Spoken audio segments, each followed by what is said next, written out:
William Kelly had been flying an aircraft 30,000 feet, pressed the bomb release on, that aircraft, dropped a series of bombs. Let's say he dropped even napalm on this village, burned it, killed many civilians. Nobody would have been holding him to account. It seems that something about this face-to-face killing has caused problems, and alarms have gone off in their head as a result. And maybe also with that, it's hard to escape the conclusion that nothing would have been done, nothing would have happened, except the photos were released. These photos which made what was probably a fairly everyday occurrence in the nasty business of the war in Vietnam public, and the horror of these images compelled the military authorities and the politicians in particular back home to do some sort of action. Now, how fair dinkum they were, how serious they were, and whether in fact Kelly was just a scapegoat, a fall guy, it's all sort of open to question. Certainly, it seems there was not a serious desire to change the system, and this was the system of the ugly war in Vietnam. Now we ask ourselves, well, how are we going to talk about this My Lai massacre in an essay? And we might think about essays, if we divide our essay prompts up to a number of categories. One of the categories is that conflict involves choice. All right, here's a paragraph, an example paragraph that you might use on a topic related to that, remembering what we've said about adding value to your information. It's not just mentioning, as shown by the My Lai massacre. The My Lai massacre involves choice. You've got to give some detail. Here are some of the details that you'd give. On March 16th, the US Army's Charlie Company entered the village codenamed Pinkville, which the world came to know better as My Lai. On that day, these soldiers massacred 349 Vietnamese civilians, almost all women, children and old men. This incident only came to light in November 1969 when a US soldier, Paul Meadlow, was interviewed on television admitting killing 10 or 15 women and children at My Lai. His admission caused much shock and consternation amongst the American public. How could their boys perpetrate such terrible acts? The fact is that soldiers on the ground appear to have got into a killing frenzy, a kind of bloodlust. The BBC documentary 4 Hours in My Lai interviews a number of those involved, and rifleman Fernando Simpson was the most troubled and tormented. He described cutting off the hands, ears and heads of women and babies. He and others blamed the military system of brutalising their men, yet some had the courage to refuse to be involved.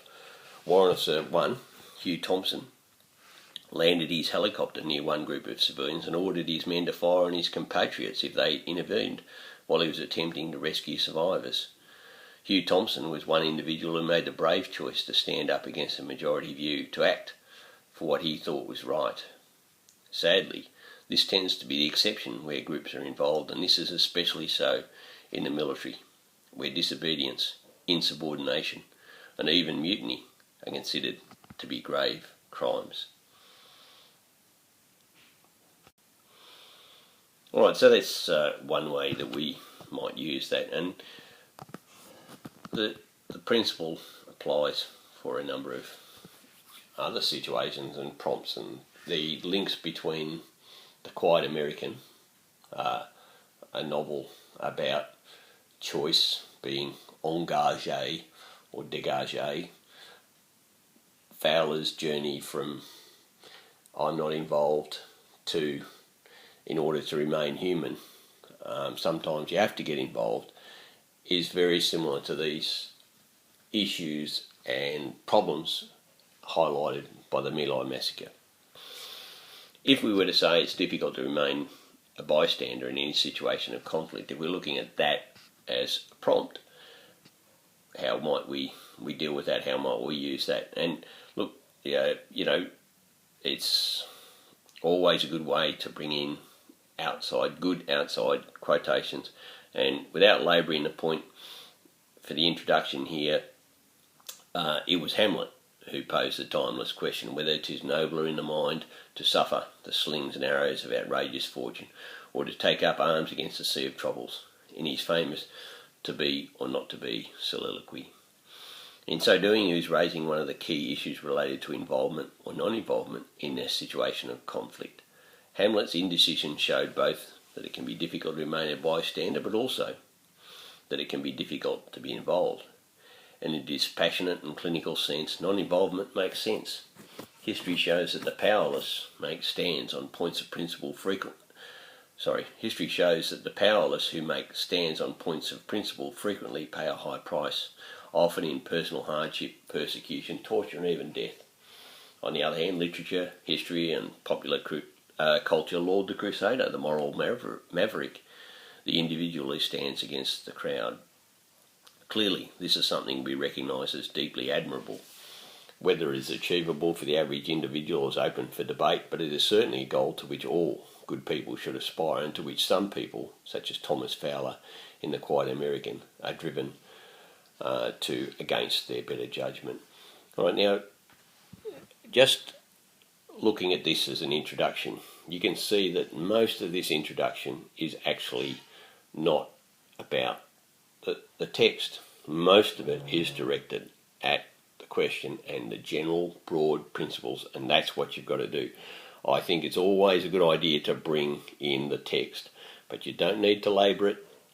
Here in this example, we see it just at the end. You see, there's those last few lines, and you link it back to the text, and that's enough. And more than that is probably pushing you a little too much towards the text response essay. All right, so this is the setup that we have. This is our introduction. Let's look now at how we will actually use our My Lai Massacre in a paragraph relating to this prompt about remaining a bystander in any situation of conflict. I will say one further thing with regard to that prompt, and it is let's just remember that the prompt here is it's difficult to remain a bystander in any situation of conflict, and what we're looking to do with that is say, well, sorry, now just before moving on, let me just highlight and remind you that our prompt here is that it's difficult to remain a bystander in any situation of conflict. And like all prompts, this one, well, almost all prompts anyway, this one is probably almost as likely to be untrue as it is true. So the two aspects of that is, yes, it's difficult to remain a bystander, but it's also difficult to be involved. And that's the key point that this introduction is getting towards. And just to repeat that, yes, it's difficult to remain a bystander, but it's also difficult to be involved. You know, if you think about it, being involved doesn't come without risk and consequence. And the more important or dangerous the situation of conflict, the more true that is. And that's why many people choose not to be involved. You know, that's sort of pretty logical. Okay, so that's what this essay is arguing, and I think, you know, that's why it's always good to look at these prompts with the idea of, you know, usually they're as likely to be untrue as they are to be true. Now, if we go to look at this first body paragraph, I have to be honest and say to you, this is not an ideal example. The other one that I gave you is probably a better example, and this paragraph doesn't deal exclusively with the idea of William Kelly or the My Lai Massacre, but it is looking at that principle of it's not so easy to get involved.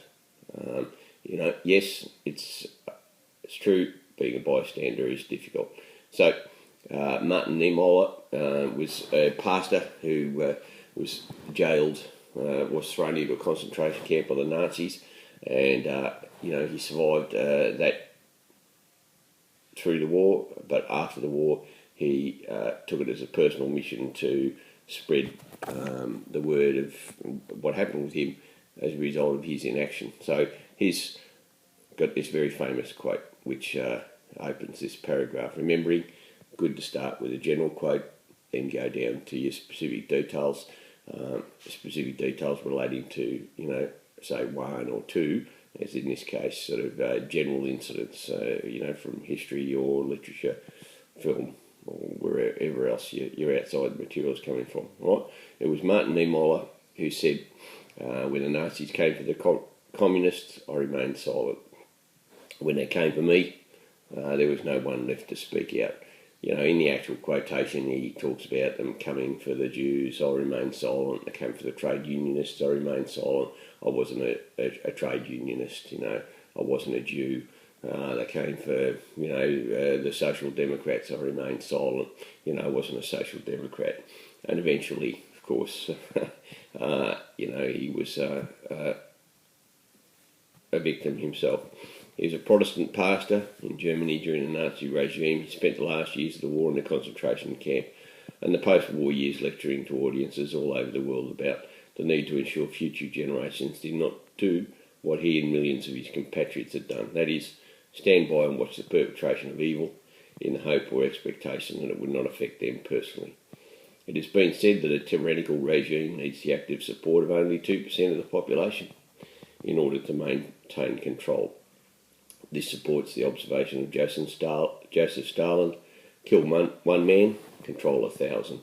It is why ranks of high Nazi officials, including Rudolf Hess, commandant at Auschwitz, the camp that killed 2 million people, could stand in the dock of the Nuremberg trials and hope that the claim I was only following orders would excuse the unspeakable cruelty and inhumanity. How Allied commanders like Bomber Harris and Curtis LeMay would have stood up to the same scrutiny had the victor been different is one of history's moot points. However, it is not unreasonable to expect that they would have proposed the same defence for their actions, much as Second Lieutenant William Kelly did 23 years later after the massacre in the Vietnamese village of My Lai. All right, now that's it. That's as much as the reference is, but you can see the idea is being developed there, that this defence, I was only following orders, is one which has been tainted, I guess, by its use by the Nazis in post-war Nuremberg trials, and yet here is America, champion of democracy, having its men using the same defence, as it says there, only 23 years later, a relatively short time, in the question of the My Lai massacre. And finally, in that same essay, we see that, and the subsequent paragraph begins, it was American author Wayne Dyer who observed conflict cannot survive without your participation. This is a wide and apposite observation. While it may be difficult to remain a bystander